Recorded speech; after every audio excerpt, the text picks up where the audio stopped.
friends, and welcome to episode 85 of Social Harmony.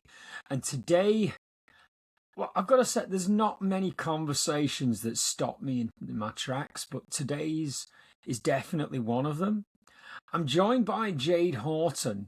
She is a healer, and she has got a story to tell that just there's so many factors that I can't comprehend.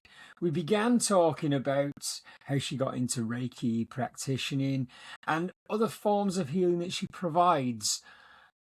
But what brought her to this is really what's at the core of this story. And I don't want to give too much away in the introduction, but I don't think I've ever been as quiet during a recording session as I have during this, because I just could not stop listening to what she was saying and the things that she'd been through. I can't even comprehend.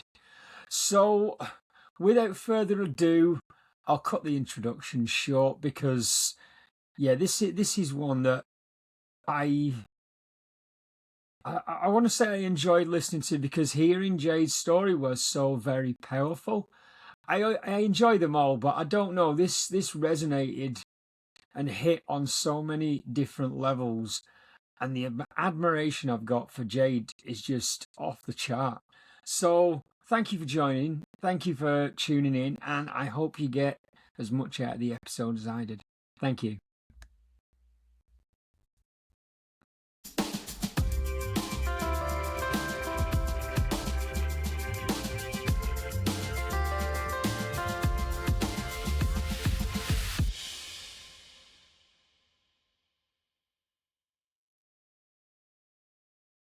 Alrighty, well, welcome to episode 85 of Social Harmony, where today I'm joined by Jade Horton. So, well, if I can turn it over to you, Jade, can you tell us who you are and what you do? Yeah, I'm a angelic Reiki master, and what I do is I help heal people, mind, body, and soul with crystals, my hands, and I work with archangels, hence the angelic term. Okay. Well, yeah, I mean, we were discussing just off there. So, Merkaba Holistics, it is a bit of a weird name. So, where has that come from? Well, there's a little story to that. So when I was thinking of like different buzzwords for my business, nothing really resonated with me. And then sometimes I get things that pop in my head, and this word said Merkaba. And I thought, I've never heard of that. So on I go onto Google. And then I realised what Merkaba actually means, and it's mind, body, soul. So the Merkaba star is actually one of the geometric signs for Archangel Metatron, who is, I would call, like the hierarchy of all the archangels, because there's a lot of them. So I thought that was really fitting for it. So I don't know where that came from, whether it was a spirit guide that said it, or sometimes, it's just weird how I get names or places pop into my head. But that's how that was born. I thought, brilliant, that's exactly what I need to do, really. Fantastic. Yeah. I love that story. I love that. It just comes to you. That's fantastic. Yeah. All right, well, if I can ask, so you talked about different therapies that you provide. Can I just ask for a bit of an expansion on that? Because I'll be honest, myself, I'm not overly knowledgeable about these things, which is one of the reasons I was keen to talk to you today. Yeah. And just I suppose give myself and my audience a bit of an introduction, maybe. Yeah, so Reiki, in I would call layman terms, is you've got Japanese Reiki, which is the traditional Reiki that a lot of people use. So with angelic Reiki, it's only slightly different. So you're basically like a channel, like a conduit for them to move through you and then into the person's auric field. So an auric field is like your invisible, I call it like an invisible bubble all the way around your body. And it normally goes to about 6 inches wide. So when that auric field is thin, that normally is where there's been trauma or pain there, whether that's physically, emotionally, things like that. So what I would do is I first have to ground myself. So I don't know whether people know about grounding, but it's basically putting your feet to the earth, your bare feet, to make sure that you don't get anything, because when you're opening yourself up spiritually, you can get dark entities try to get to you. Even though I'm attuned very, very highly, it can still happen. So you've got to make sure you ground yourself. And also, you don't want to take on the pains of the people that you're trying to heal, because if you don't do it properly and protect yourself, you then will get ailments. And sometimes Reiki practitioners do end up stopping because they don't do the practices properly and they get really poorly. So that's something really to be mindful about. But how I do my sessions is, so I would have somebody lay on a therapist bed, fully clothed, just without footwear. So I'd cover them with a blanket. And then I have crystals, which are specifically for the 7 main chakras along your spine. So they start right sort of at the bottom, near your genitals, and then it goes all the way up to the top of your head. And they're the colours of the rainbow. So they all equate to different meanings, and when they're blocked and unblocked, to how your body sort of behaves. Because these chakras are like, you know, like a Dyson Hoover, and you've got like these little cyclones that spin round. Yeah. If you open up a vacuum, they're like little energy centers that spin. So when they become blocked, and that can happen to anybody at different times of their lives, they then stop spinning. So then that energy doesn't flow freely through your body and outside your body. So then I would have a look at, with a pendulum. I've actually got one here. So if anybody doesn't know what a pendulum is, it's one of these. So it's normally a crystal pendulum. And when you work with one of these, you ask them yes and no questions. So mine's quite easy. Mine is yes this way and no's that way.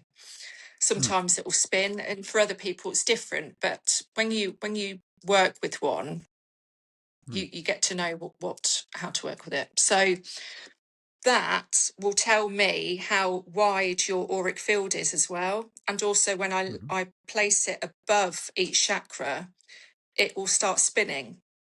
And then that is making the energy centers wider so that they can open up. So I would look at chakras as like flowers. So, you know, when a flower's in bloom, it's all open. When it closes off, it's closed.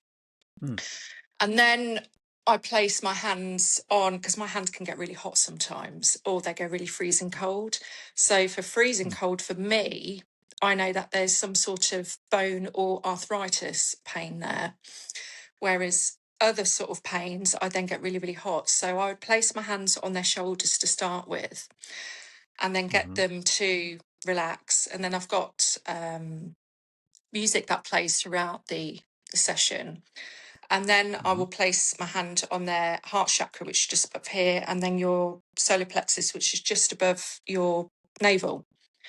But sometimes my body then feels like it needs to go to other parts of the body. So I might then touch your ankle, but it doesn't necessarily mean it's to do with that ankle. It could be the meridian lines, because we've got loads within our bodies. You might feel that I'm touching your ankle, but you feel it at the top of your shoulder. So I get guided to know where to go. I don't think about it. I just let my body do it, which is hard to explain when somebody's never had a session before. Like my fiance, he was massively skeptical. He doesn't believe in anything like that. And I said, just try it. So he did, and he was pleasantly surprised. But I also did see some entities that were attached to him, and I'm not equipped to deal with, I would call, dark entities, because he used to play Ouija boards when he was younger and messed about, and that's something that opens Pandora's box, so to speak. So I put him in touch with a friend of mine who's a psychic medium, and she did get rid of them. And I actually witnessed it, and I've got photographic evidence of these weird beings coming out of his stomach. They were like gargoyle-looking, goggly things, very, very strange. But he suffered with nightmares for years, every single night, and he doesn't have them now. So energetically, they have been gotten rid of. But sometimes when people come to me before they have a session, like say they might have spinal pain, for instance, I will start to feel the pain where it is in my body before they even walk through the door. And I get them to fill out a questionnaire. But some people don't want to put anything on there because, again, people like to test me. I've had that several times. And there was a lady where I just concentrated around here for nearly the whole duration. And I thought, I'm not moving anywhere else. So it must be that the healing needs to go there where it's most wanted. So after she said, why did you keep your hands there? And I said, well, I was guided to. And she said, well, actually, I had my gallbladder out and I wanted to see whether you would touch there. I said, that's interesting. Okay. Wow. And she didn't have issues after that because she was getting pain from the surgery that she'd had. So I get people for different reasons. So it could be just for general well-being. You know, some people have insomnia. Other people have disabilities like I had. I still would class myself as disabled because I've got a lot of injuries within my body, but it's led me to who I am now and what I do because I had people heal me. So I wanted to then help other people. And there's a friend of mine that is in a wheelchair currently. He's got a severe spinal cord injury and he was told he'd never walk. So I had like this urge to want to help him. So I messaged him and I hadn't spoken to him in years because we worked together years ago as prison officers. And I said, I really feel like I need to, speak to you. So he was in hospital, went there. Again, very skeptical. I do find males are more skeptical because they're more logical thinking. So females are more open to it. But, when you try these things, you don't know until you try, do you? And I did a session and he slept like an absolute baby that night. I got weirdly 3 names in my head, so I reeled them off and he was like, how on earth do you know those names? I went, I don't know, but I feel like I need to give them to you. And then I said, would you like me to come back? I won't be offended if you don't. And he said, no, yes, please. So I went every single week for about 3 or 4 months while he was there and then visited him at home once he was allowed home. He's still in a wheelchair at the moment, but he has got more movement in his legs. And even his doctors were like, how on earth can this happen? He said, I've got a friend who's a witch. I said, please don't call me a witch. I'm not a witch. Wow. Also, like with Reiki, although I'm classed as a healer, I'm facilitating that healing session and the client's actually doing the healing. I'm just manipulating that energy to help them along their way. I don't heal them at all. It's it's not like that. And also there's claims, some people claim that they can cure cancer and heal cancer. Now, no practitioner should say that for obvious reasons. But there are times where tumours have shrunk or they have got rid of certain parts of the cancer within the body. And that's what's called like psychic surgery. So like a normal surgery that you would have a surgeon cut you open with a scalpel and stuff. With psychic surgery, you do it with your mind, but also with your hands. So you would sort of, as if you're cutting, open the person up. And I've had where I've been pulling like threads consistency, even though you can't see any of it, I can feel it and I'm pulling and pulling and pulling and pulling. And I had a lady who had thyroid cancer and she had it in her lymph nodes. And I'm pulling this stuff. And then the following week, she goes for more tests, and they said it's disappeared out your lymph nodes. How's that even happened? You scanned before that showed it, and now it doesn't. And again, scratching her heads because a lot of surgeons, again, are logical. They're very scientific. They don't look outside the box with this sort of thing. Again, she said, I've got a friend who's a witch. So, so there is that, but I don't claim to, obviously get rid of cancer or try and make it smaller. It's just what was coming out of that person's body, and I just kept pulling it until it stopped. But she could actually feel it, even though I'm doing it in thin air. If she could open her eyes, she'd probably think, what's this nutter doing to my body, pulling this imaginary thread out of her throat? But that surprised me. But I know it can happen because everything's energy. Like you look at for instance, your Wi-Fi. You can't see those waves, but you and me are talking now because of broadband and other signals that make us be able to speak to each other, whatever distance that is. And it's the same for Reiki. You can send it to people energetically, distantly, which I do as well, because not everybody can come to me. So it massively opened my eyes, because I didn't really know a lot about that until 6 years ago at all. It's absolutely mental, really. Well, I know, Really. like, when you're saying guys in the main tend to be more skeptical, and I'll include myself in that, but I think I like to believe I'm a bit more open-minded to these things, because I have sort of seen and heard stories like you've just given now, and you just think, how can this even be a thing? Do you know? Mhm. And there are certain things that I've just got no explanation for.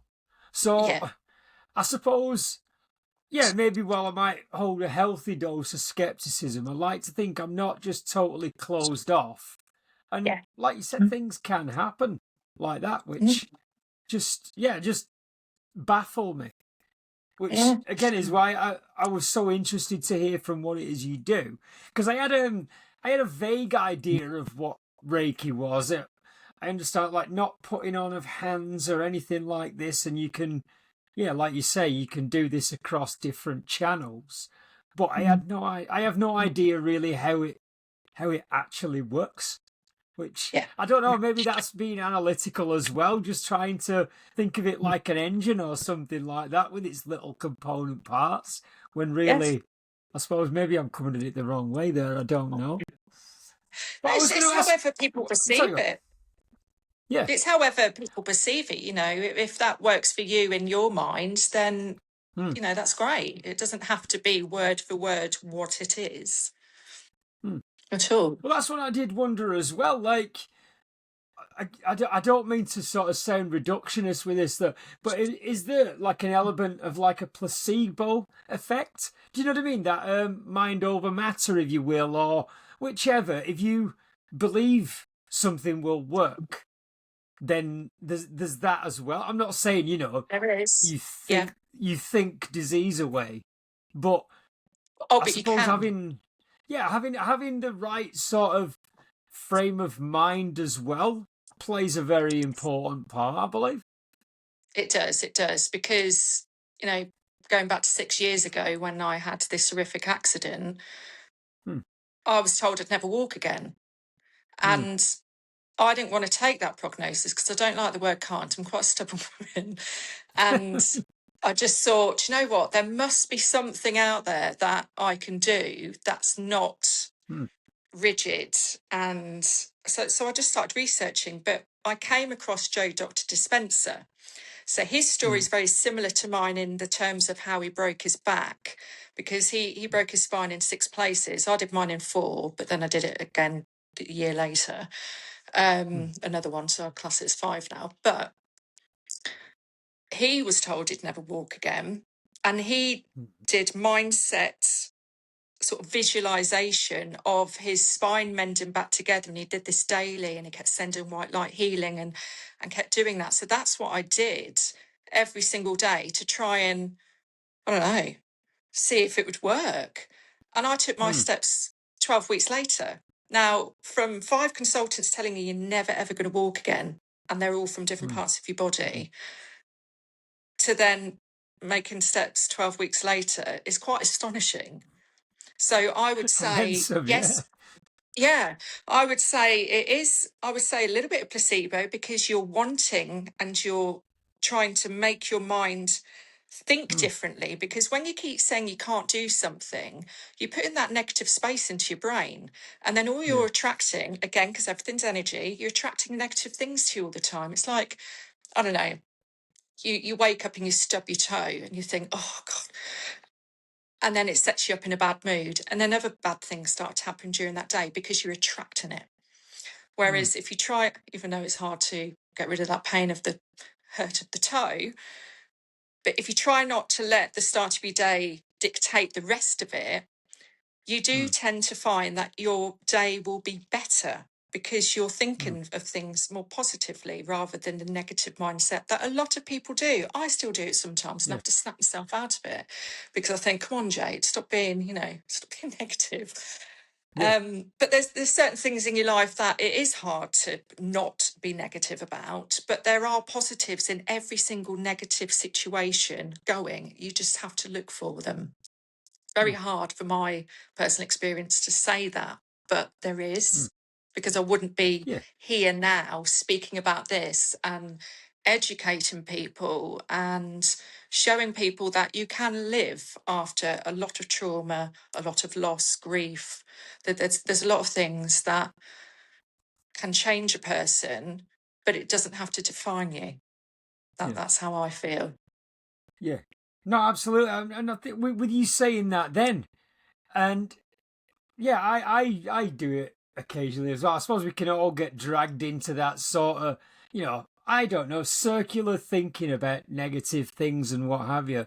But like you say then, the amount of times, just as we're talking then, and I'm recapping, that it be something, like you say, like stubbing your toe, something small, oh, fucking hell. And then you take that negativity into something else. And it's only in recent times where I've actually got into the habit of catching myself. Right, come on, give your head a wobble. Let's start this over again and just, have another go. Just, it is. And while, again, I'm not an advocate for this sort of, I suppose, positive psychology, maybe, toxic positivity, if you want to use that. Do you know what I mean? That covering over of. Yeah. But I do subscribe to the idea you can have a redo.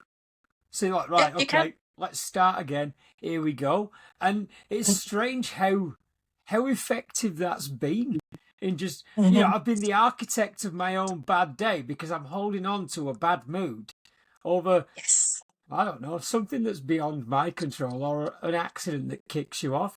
Either that or, like you say, somebody else's negativity, and I took that on, and I'm just carrying that around with me, and it's, doing myself no favours.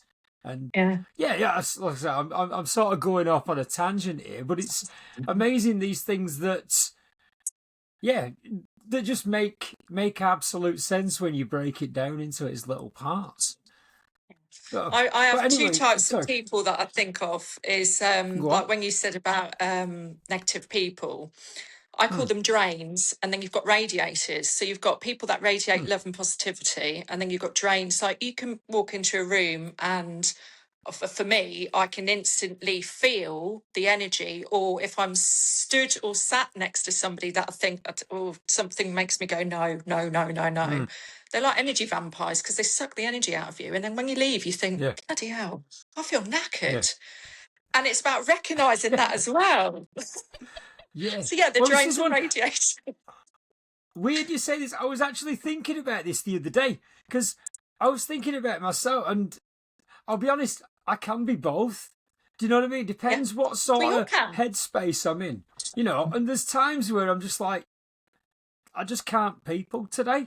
And I'm, like that fun sponge or whatever it is that just, I just think, God, I'm bored of myself. So I don't know how other people must feel that. But then there's others where you're just really extra and up. And I think the reason I was thinking of it is more being more aware of where I am myself. And just either keeping myself out of situations because you're just like, no, I just need to get my head on straight. Today's not the day, whatever it looks like. But I absolutely feel that. I can imagine, well, having conversations with people, and it just feels like such a bind. Yeah. Oh, it does. No time for it. It's mad, isn't it? It is. Oh, wow. Well, if I can sort of take it in another direction, you mentioned about, being told that you wouldn't be able to walk again and things. Can I ask you to sort of take us to the start of that story and walk us through it? No pun intended. Yeah. Sorry, I just realised what I said then. No, it's okay. Sorry, that just sounded awful, like I was trying to be smart, and that wasn't it. God. It's early over here. Please forgive me. Yeah, That's all exactly right. right. That's all right. um, so, yeah, so I would go back to when my life massively changed. So it was December the 10th, 2020, and roughly around 7 o'clock in the morning, where I was in bed, asleep, woke up to hear my daughter screaming, and I thought, is she having a night terror? So I just thought, is that? So as I get out of bed, I open my bedroom door, and then I then realised the house is on fire. So Well, there's this. I've never seen thick black smoke like it, or heat. I've never felt heat like it before until then. It was so hot. So it's just like. You know, if you stick your head in the oven, if you open the door and you get hit with that heat, and you have to sort of step back. It was like that, but times that by about 1,000. I then try and open a door, can't open a door, it's stuck. Sheer panic sets in because you just think, all these things run through your mind thinking, how's it started? What am I doing?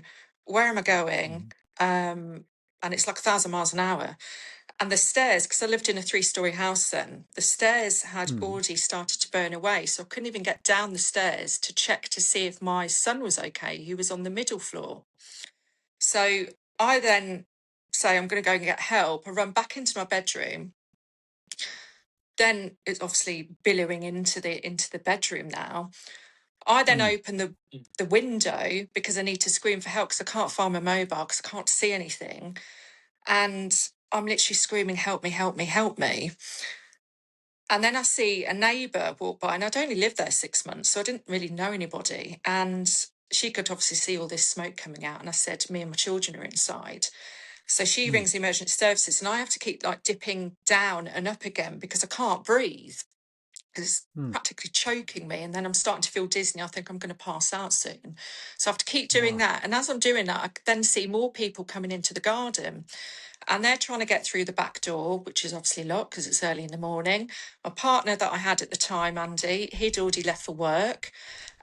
So when I do find my phone, I then ring him, shouting down the phone, the house is on fire. He then gets in his van and he drives back home. He was only literally about 5 minutes away because he was loading up because he was a floor layer then. yeah.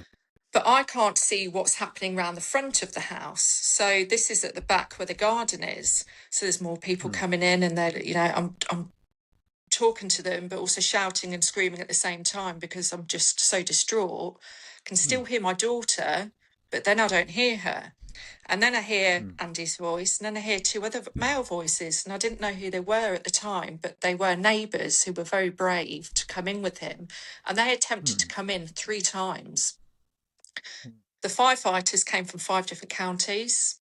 They're all stood at the front because they can't go in because they've deemed it too dangerous to go in at the time. So I didn't know this. And then I'm still hanging out the window trying to breathe. And I said, are my children safe? And somebody said yes, because somebody said, you've got to keep jumping. You've got to jump, Jade. You've got to jump.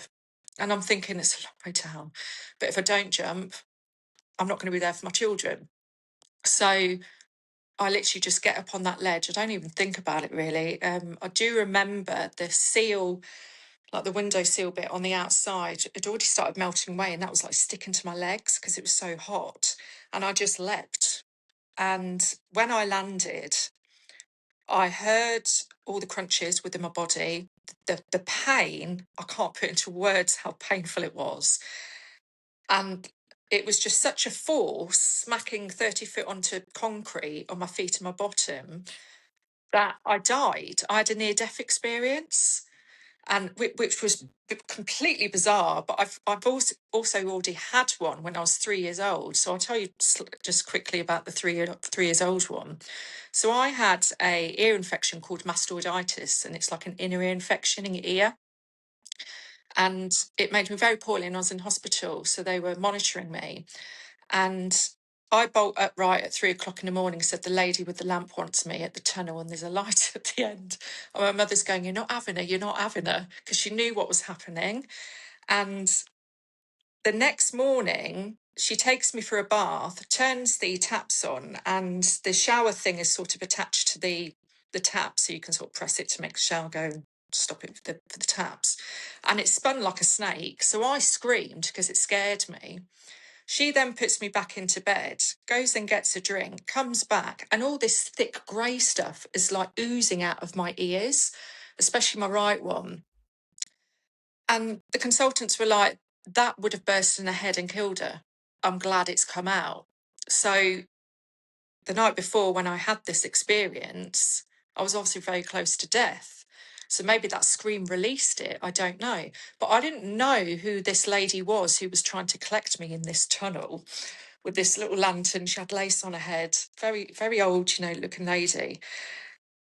It wasn't until years later that I saw a picture of her and I went, that's the woman that was trying to collect me. And it was my great grandmother. No, I never met her. She died years before I was born, and I'd never seen pictures of her until I was a lot older. And I was like, that is the lady that came to me. So with this one, didn't feel, I can't remember whether I felt any lovingness as such, but with this second one, it was so bizarre. It was like a magnet being pulled out of my physical body, and I was lifted up into the air, what I can only describe as my soul. And I felt held, the most euphoric, loving feeling I've ever felt in my entire life. It was, I didn't want it to end because it was just so beautiful. And I felt safe and I'm sort of floaty. And all I saw was bright white light. I didn't see a tunnel or anything. It was just the whitest light I've ever seen. Really blinding. And then I felt this like magnet come back into my body, and it was like a, and that's when I took my first breath, when I was sort of sat stroke laying there. And I was like, but whilst this near-death experience is going on, my eyes are open and I'm not breathing, so I'm just sort of vacant looking. And it wasn't until I came back into my physical body that I then realised what had just happened, and then the bones and the blood everywhere. And then within about 10 seconds, the house just went boom and all the glass came shattering down. So the people that were in the garden decided to move me. Probably shouldn't have moved me with the injuries that I then knew I'd had. But they just thought it was safer to do so. So they dragged me round the corner onto like the side of the road. So whilst they're doing that, I'm going, where are my children? Where are my children? And no one would look at me. And I thought that was strange to start with. And I just thought maybe it's just shock because, somebody's house is on fire and they've just watched somebody jump from 30 foot onto concrete and just gone crash. But the more I asked people, the more I realised that there was something seriously wrong. And it wasn't till my partner, who had my ankles at the time trying to stop the bleeding, he bowed his head and he started crying. He said, they've gone, Jade. And with that, I made a primal animal roar. I don't know where it came from. I think it was just complete despair and grief. And just your whole world in your brain thinking, how has this just happened? How have I gone from, put my kids to bed the night before singing them nursery rhymes to now being told that my children are dead and I'm critically ill. And I just, it was so surreal. And I just remember just laying there thinking, I just want to die. Why have I survived? Why have my children died and I haven't? And if I had known that they had not been gotten out of the house, I would have died with them. I would have stayed in the house. But now, knowing what my life is and how I can help people, I do believe I survived for a reason and it wasn't my time to go. I'm a true believer of everybody's got a life path. You sign it before you even come to what I'd call Earth School, in a sense, because we come to experience a lot of lessons in life. And the more you keep coming back, the harder it actually gets. Because if you've got a new soul that has suffered what I've suffered, they wouldn't want to come back and do another life. So for me, even as a young girl, I knew this was my last, I would call, Earth experience here. And I never understood it fully until now, because I have spoken to different people that are on the same wavelength with me, but also there's a couple of psychic mediums that actually said it to me. They said, you know, you're on your last life, don't you? I said, yeah. And then they explained it to me. So there's something what's called Akashic record. So it's like your karmic lessons. So you go through your lifetime learning different karma. And if you don't learn those lessons, they then cycle again. But it could be within somebody else. So you could have, say, an abusive relationship, which I've had a couple of. If you don't break that cycle, you then meet other people that might be similar in that sort of sense. It could even be a friend that's narcissistic and abusive. You would then make that cycle again until you learn and break it and move away from that sort of toxicity. So that's where my brain goes to. And I think when you've had severe loss, a lot of people do steer to spirituality because it does open up a lot of different avenues to think down. Now, I've been down to a lot of rabbit holes, and sometimes I do my own head in sometimes. I just think, oh, Christ, I'm not quite ready for that today. And there's certain things that I don't agree with. So that, you know, you can, it's I wouldn't call it religion because it's not, it's a belief system. But with religions, people choose to pick what they want to do and what they don't want to do, unless they're orthodox. So I look at it in that way. It is more of a belief, a knowing. It's like I already know things a lot, have a lot of deja vu moments, finish people's sentences off. I do freak people out sometimes when I go, who's John? And they're like, how do you know John? I'm like, I don't know. I just get given these names and it will keep repeating until I say it. But I can't do it all the time. So as a kid, I was very, very open. And you do find a lot of children are very psychic. They could walk through a graveyard and stand and speak to somebody that's not even there, you know, that we can't physically see, but they can because they haven't been conditioned throughout their lifetime yet. And they don't see it as a fearful thing either. My kids were, they would like come out with things. I think, how would you even know that? It's absolutely bizarre. But they did.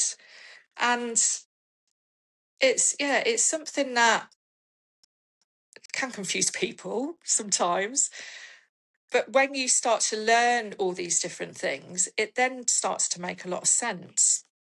So, yeah, I've digressed here. So when I was eventually in the ambulance, I then get this like thought in my head that, oh my goodness, it's the children's fathers that has set the house on fire, because I just want to say he didn't. But he used to send me a lot of abusive text messages, and 3 months prior to that, he said, you'll know when it's burning and I'll happily watch you die, you effing CUNT. So with that, I'm then going, it's Adam, it's Adam, it's Adam. And because of how, well, I mean, they didn't know how it happened to start with, but something like that, it becomes a criminal investigation. So it was that for about 3 days. So they had, you know, a lot of police and firefighters going in doing their extensive reports. And they found that it was the TV in my son's bedroom that had an electrical fault that just set a light on its own, which I didn't think TVs would do that really, but any electrical item can be a fire risk. So with that, obviously, then that was dropped. But I was so adamant that it was him, because why would somebody send you a message like that and then you would then automatically think it was that, wouldn't you? So yeah, I can definitely. imagine.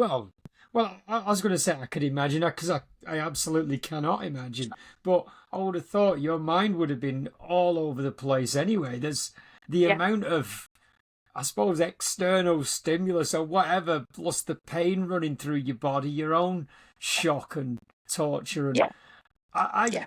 yeah, I don't even know how you'd be able to function without shutting down in a Mm. scenario like that. Yeah.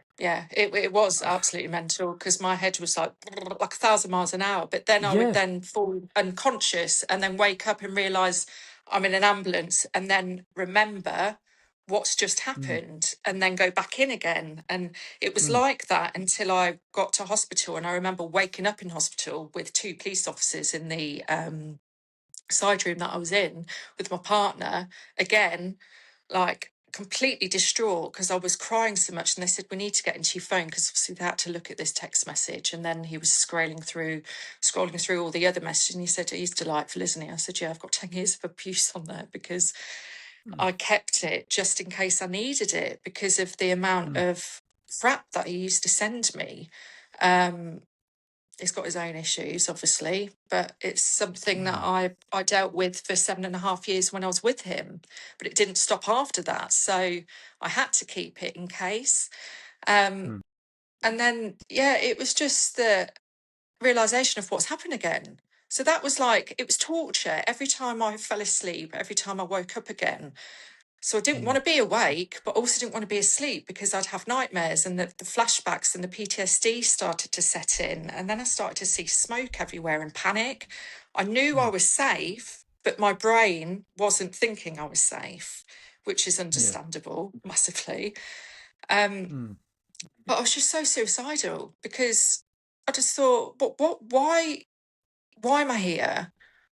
Why have they died and I haven't? You know, why am I not with them? I want to be with them. And when you're getting told you've got all these injuries, I think there's just going to be no life for me. And because my purpose were my children. So when that gets ripped away from you, you don't know what to do. And it was just, I did my own head in, because it was just constantly going around in my head. And then I'm looking around to see if I can grab anything to strangulate myself with. And I was just so frank, because how can you not be? It was just like, I just want to die. Just let me die. Let me go. And I knew it was serious, because it was COVID and all the hospitals were locked down.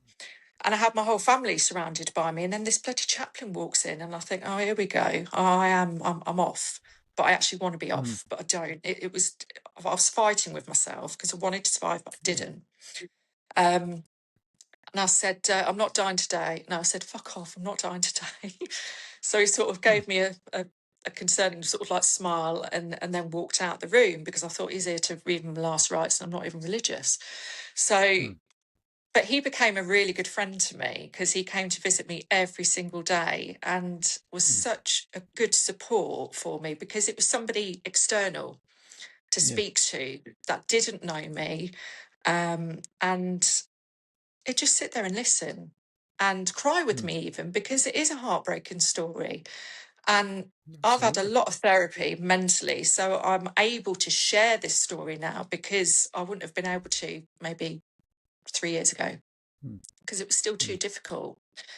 And so yeah, I spent 7 weeks in hospital, but the majority of that was in intensive care, because the amount I'd inhaled, I'd been resuscitated at one point. I don't know when that was. I think it might have been the ambulance, or even might have been whilst I had surgery, because I had really long surgeries on my pelvis and ankles, wrist, but they did leave my spine, because I had what's called quadriquina syndrome, which is a rare back condition, which affects your lowest spinal lumbar, which is your L4 and L5. So when that happens is your disc slips and then perforates the spinal cord, which then obviously makes you paralysed.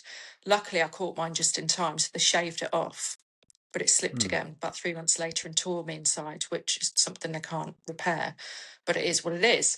So I've always had a sore back. So having that extra trauma to it, they had a lot of different meetings to discuss whether to put a metal cage around it or leave it as it is. They did ask me what I wanted to do, and I said I would rather leave it, because if you start interfering even more, it could then just paralyse me completely, even though I was paralysed in the waist down at the time, because I couldn't feel anything. But I could feel the nerve pain in my right leg, which is, how I'd explain that is, like you get pins and needles if you lay on your arm or something and it goes dead and it feels quite painful. Well, that's constant in my lower leg from the knee down, to the point where it was so painful that I had to have no sheet on my legs at all, because it would set it off even more. And I did have a surgeon come in, and I still don't know who this person is to this day, because he wasn't one of my consultants, and he started touching my foot, and I said, please get off it, it's really painful, I have to have gas and air and even ketamine to have my I can't think of the word, casts removed, to have new ones put on my legs. And he's still touching it, and I'm screaming at this point because I'm like, get off me.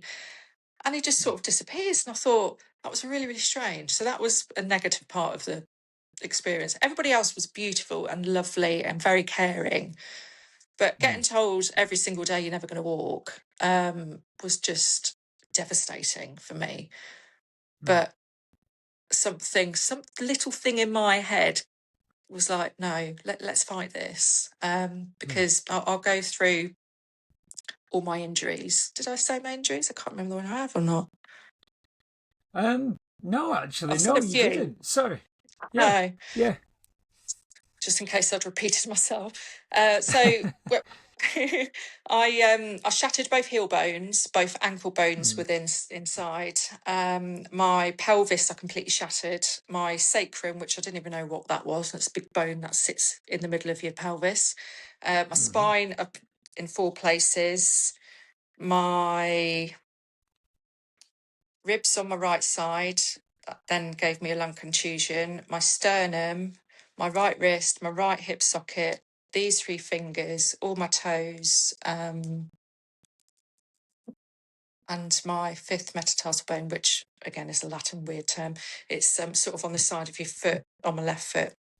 And I had to have a skin graft on my right inner foot because of the open fracture, which was very painful to have done, because when they tried to stitch it, it just kept popping open.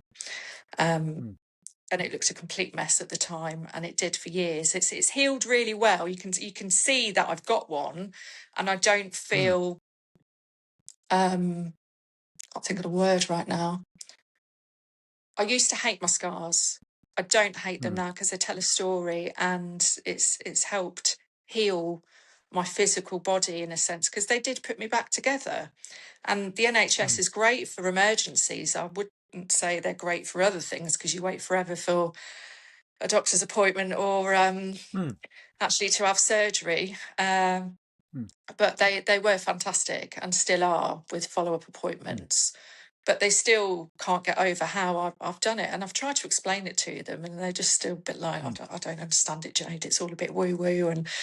But it worked for me. And I do find that my inspiration was Joe Dispenza, because if I hadn't have looked at how he did it, I might not be in this situation I am in now, or I would have killed myself. Because for me, I know being in a wheelchair was something that I wouldn't have been able to cope with full time and for the rest of my life. For me personally, there are plenty of people out there that can, and I have the utmost respect for people that are. I know I couldn't. So everybody was prepared to go to my funeral, really. But I'm glad that I've managed to pull through and get that mindset changed, because it was very difficult being in hospital for that amount of time with only your thoughts. And once my family were told to leave, I then had another breakdown, and I said, I just can't be left alone in this room on my own 24/7.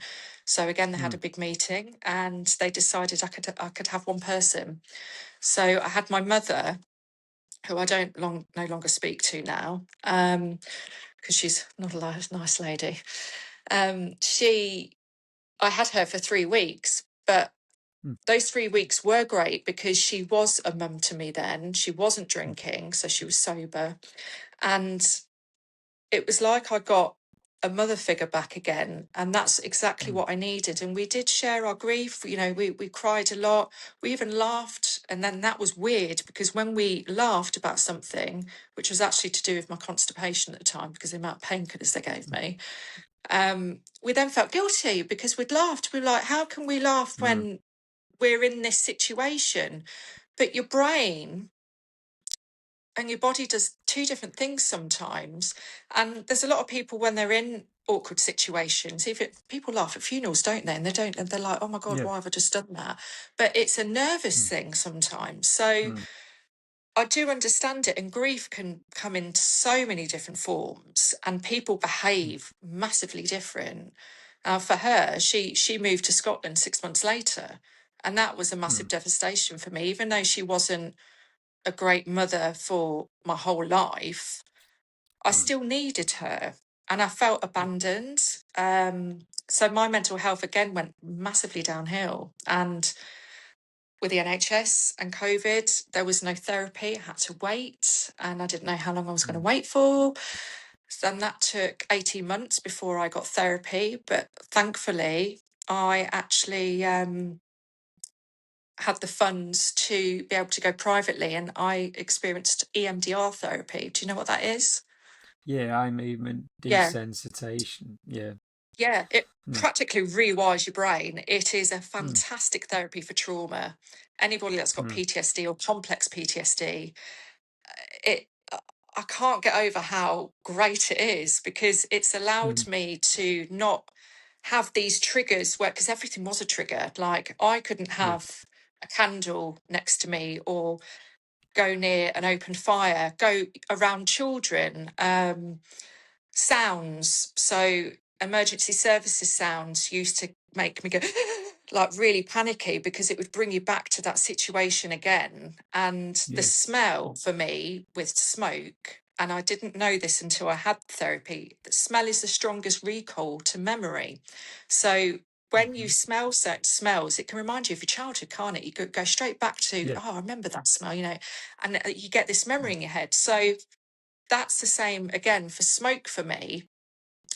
Mm. I don't feel physically sick when I smell the smoke. I don't like the smell because of the association, but Yeah. it's the percentage of me being in fight or flight all the time to now, I would say it's probably about 10%. And that was like 99.9 before.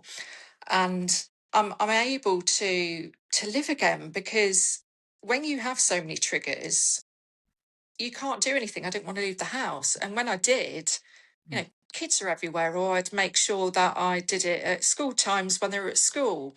But even going to a supermarket once, there was a fire alarm that went off, and that said, I just froze and couldn't move and panicked. So then I thought, I can't even go into a supermarket and like pick up a few things with my partner, because there's danger everywhere in my head, Yeah. and Yeah. how my body reacts to it. So that's how I just thought I need to do something, because if I don't, I know I'm not going to be here. But prior to doing that therapy, I checked myself into a psychiatric unit for 3 weeks, because I didn't know what to do. I didn't feel safe on my own. My partner felt he couldn't even leave to go to the shop, just in case he came back and had, died. So I knew I needed to do something, and the choice was either do that or have a crisis team that come daily to have a cup of tea with you and have a chat and go through your woes and stuff. But no, the problem with me was no one can fix my situation. They can only try and help the way I feel about it. Whereas there's a lot of things in life that you can fix, but this is something that you just can't. And Yeah. they were even worried before I even got to the psychiatric unit, because they're thinking, well, how are we going to deal with this woman? Because she is sane. She's not insane. She's lost her children. She's physically disabled through it. And we don't technically really get anybody like this through our doors. So they didn't really know how to speak to me. But I did tell them, don't tread on eggshells, treat me as a normal person, whatever normal is. And I don't want you to feel awkward, because then that in turn then makes me feel awkward, because it is hard, because you don't know how to deal with somebody. But I just said, look, if you say something wrong, it doesn't matter, because it just doesn't. But I did get to see psychiatrists in there. They changed medication for me at the time, which did help. Now, pharmaceutical things I've got a problem with a little bit, because they only mask symptoms. They don't treat the root cause of what it is. So I say to people, you're never going to find the cure at the bottom of a pill bottle. You're just not. So they do have their place though, and they did help me massively because I was on 60 tablets a day, and yeah, a lot. And it was oxycodone as well, liquid, which is medical heroin. So Yeah. I was basically a pharmaceutical junkie, and I Mm. didn't like it, but I didn't know what to do to help myself properly with natural remedies, which I now do now. Mm. So yeah, my mental state was, yeah, completely shook. And they changed my meds, helped me. I was on sleeping tablets because of the nightmares and then waking up, or not being able to sleep and then being awake for days, and then that makes you delirious. So it did help, but then I had to wait. So I felt like I'd had all this support, and then you sort of like chucked out the door, sort of thing, and then off you go. Now you need to sort of learn to live with it, which was difficult. So that's when I looked at EMDR therapy, and I'd never heard of it before. I just started Googling stuff, alternative therapies for trauma, and it came up. And luckily, I found this lady who was only a couple of villages along to me. Fantastic woman. I've referred a lot of my clients to her because a lot of people do come to me with different traumatic experiences that they've had in life. And it's massively helped them. And that's just one therapy I did for mentally anyway. But the other therapies I did have was acupuncture, which I absolutely love. It's great. I've tried magnetic therapy, which is like the PEMF magnetic therapy, which originates from a plate, like a mat that horses used to stand on when they got lame, which would help repair the injury quicker. So they realised that it helped horses, so then they moved it onto us, and it helps us. So I've had different sessions with that. You don't feel anything. It's a bit bizarre. You just sort of lay on a bed, and it just does it.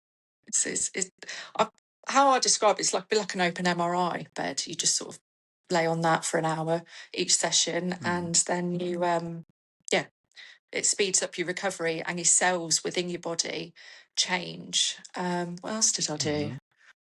Hydrotherapy, because I couldn't exercise or do anything on land because it was too strenuous on my bones and my injuries with the metalwork. That was really helpful. So all these different combined therapies helped, but the main one was Reiki. So that's why I then trained in it, because I knew it was powerful for me. So if I can do it and help heal my own body, I can help facilitate that for other people, because I've always been a very caring, empathetic person, and I just knew it was what I needed to do, which is a positive out of this horrific scenario. And without that, I wouldn't be where I am now, which is odd for some people to hear.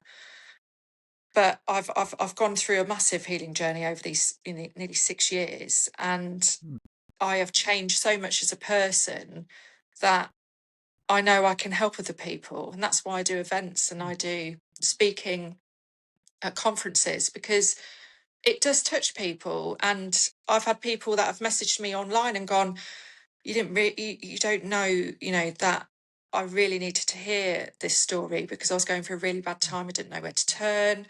And just hearing what you've gone through has given me some light at the end of the tunnel to know that my life can go on. So sharing this has helped a lot of people worldwide. And I want to continue doing it because people need to hear success stories. You hear a lot of doom and gloom in the news, and I don't watch the news because it's mind control and numbing you. But it's everywhere, isn't it? That you don't hear good stories from resilient people that have gone through crap. And I mean, a lot of crap. And these events that I do, I sit there and I listen to the other speakers, and I'm just like, my jaw's on the floor with the stuff that they've endured. And we all collectively support each other, and everybody in that room is there to hear our stories, but also learn from them. And it's all about learning, massively about learning. I'm massively holistic now. Yeah. which I never And I thought gotta I'd say, I ever mean, say. yeah, I think this is probably the quietest I've been in one of these episodes ever, just listening to what you're saying. And so much of it, Yes. I honestly, yeah, I can't wrap my head around how Mm. you've gone through what you've gone through to come out to the point you are now doing Yeah. what you're doing. I honestly do think it's amazing, and I want to say thank you for telling me all of that, for being so open with all of that. I think Yeah, you're that's welcome. yeah, it is something that people need to see and hear, because, like you said, there is a lot of doom that's peddled, and I Yeah. suppose, yeah, like our algorithm feeds and what have you, they deliver us that kind of Yes. thing, Yeah. and well, I suppose as well. I mean, yeah, I mean, my kids are my everything. I honestly, I can't begin to imagine. Fuck, not even Yeah. just the It's a situation parent's worst itself. nightmare. Yeah. It really is. But then to the work that you've done, like through sheer force of will, Yeah. physically and mentally, to get yourself in a place that you are now. That Mm. that I think that speaks volumes about the power of a human mind. And Correct. well, yeah, like I said, I want to say thank you for telling me the story, and I suppose for sharing it with people. As yeah, I think we can all draw something from that. Yeah, yeah. And it's a lot of resilience over the years of different Mm, things that have happened in my life from an early child. And I think mm, that's how I've been so strong, with mm, how I've come through a lot of stuff, because like the children's father is a rapist, and like he's in prison now for doing it to somebody else. And mm, th- there's so many things in my life that I've dealt with that you shouldn't mm, have to deal with, but there's people that have experienced it. So mm, it's showing, people that you can live again. It is mm, hard. Every day is hard for me. And mm, sometimes I do have to put a mask on to face the world when I don't really want to, open the door and walk out the house. But there's mm, things that you have to do, during the day. And it's just having that mindset, and just showing people that the mind is so powerful. It is so powerful, and not to give mm, up mm, at all, because if you do, you're never going to move forward. You're always going to be mm, stuck in that lane that you don't want to be in, but you want to come out of. So just open it up. And mm, I'm a massive open book. I have people ask me all sorts of questions, and they're like, oh, I think that's a really silly question. I'm like, no question is silly to mm, me, because mm, there's a lot of people that are very inquisitive of mm, how have you managed all of this. Where do you go from here? What do you do? So mm. yeah, it's huge. It's massively huge. It's a story that a lot of people go, I really don't know what Yeah. to say, because it is so shocking. Mm, And how I deliver it, probably is very like a train. But mm, I've got so much information to come out. It's difficult to know how to get it so condensed, because mm. it is massive. And that's why I'm trying to write a Yeah. book at the moment, because it would probably be about that thick, but I need to get everything down Yeah. because it's going Yeah. to help people. People that have got Mm, crappy parents and they don't know what to do about it. Not that I'm saying cut them out your life, because that's a personal choice of mine that I did, mm, for my own perseverance. And I'm one of 6 kids, and 5 of the children don't speak to us, so that just speaks for itself, doesn't it? I don't even have to go mm, into why. mm, But in the book I will do, because there's a lot of abuse and trauma that happens within your childhood that then starts to mold you as an adult, and then you start to mm, pick certain things in your life because of that. And that's exactly mm, where I've gone down, but I've recognized it and changed it and flipped it. And mm, I'm now in a beautiful relationship with a partner called Steve, and life is a lot better. Excuse, one of my mm. cats decided to meow. Um, and play. But yeah, I never thought 6 years ago that this would be where I am, but I'm proud of it, and I want other people to be proud of themselves as where they are now and what they can do with their lives, because it's limitless. You can do so much. And my nan always used to say, the world's your oyster, my darling. And she is so, so right, because it is, if you choose that. Everybody's got choices at the end of the day. They really have. Yeah, it's just mad. Well, I think honestly, it's been such an inspirational hour that I've just spent with you. Like I said, I can't remember the last time that I said so little within an hour just listening to your story. So yeah, thank you. I really do appreciate hearing it, and yeah, I'm glad I got to record this with you. I really am. Yeah. So can I ask you, we can bring it home then? What's next for you? What's up? Like you said, you're writing a book. What else is going on for you? I would like to then train in breath work, because that's another thing that I do, because it's great for anxiety, great for everything, your whole being, because you do start to breathe better, and because it just changes everything. So I'd like to delve into that. I know my partner wants to do hypnotherapy, so we want, I would say, like a one-stop shop for trauma clients in a way, because everybody that's coming has had some sort of issue around their life that they want to change. So that's something that I want to do. I did look into laughing yoga. Now, I know this sounds really weird, but laughing raises your vibration. But it's not about doing yoga poses. It's more about free movement. But I don't know whether I'm hippie enough to go down that route. But breath work, definitely, because I know it massively helps. So that's my next step to look at. And do events, more conferences, to spread the word. But I'm actually trying for a baby at the moment, which I never thought I'd ever do after losing my children, because I didn't want to have a baby with the partner that I had at the time.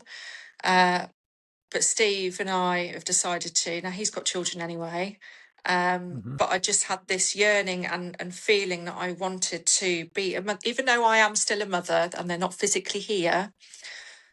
I want to feel that motherly love again. I want to bring joy to a child's life again, because it's something that is different being a stepmother to his children. It's not the same. It just isn't. So that's something that was difficult to have that conversation with, because he'd already had a vasectomy. So he had to have that reversed. But yeah, it's something we're trying. If it happens, fantastic. If it doesn't, we know it's not meant to be. But I'm enjoying the life that we're building now, and fingers crossed it does happen. I think it will, because I keep getting dreams of it. Now my dreams do come true. So yeah, I am quite hopeful. So yeah, lots going on. Awesome. Well, I love that, and I honestly, I wish you both all the best. I wish you every success, because let's have it right. You've earned it, and thank you. Yeah. So thank you for talking to me. Thank you for recording for me, and thank you out there for listening. As always, I appreciate your support. As I said, can you please look out for me on Instagram under Social Harmony Talk, on Facebook and TikTok now under Social Harmony Time to Talk, where I'll post show links, little selfies, what's going on in my life, for new episodes available every Monday at 6 p.m. New Zealand time on Spotify, Apple Podcasts, and now YouTube. So if I could ask you, give me a follow, give me a listen, give me a comment and engage. I absolutely love it. If you would like a conversation with me, please reach out, hit me up. We'll get something sorted. But for now, look after yourselves, keep talking, and take care. Thanks very much for listening. Oh.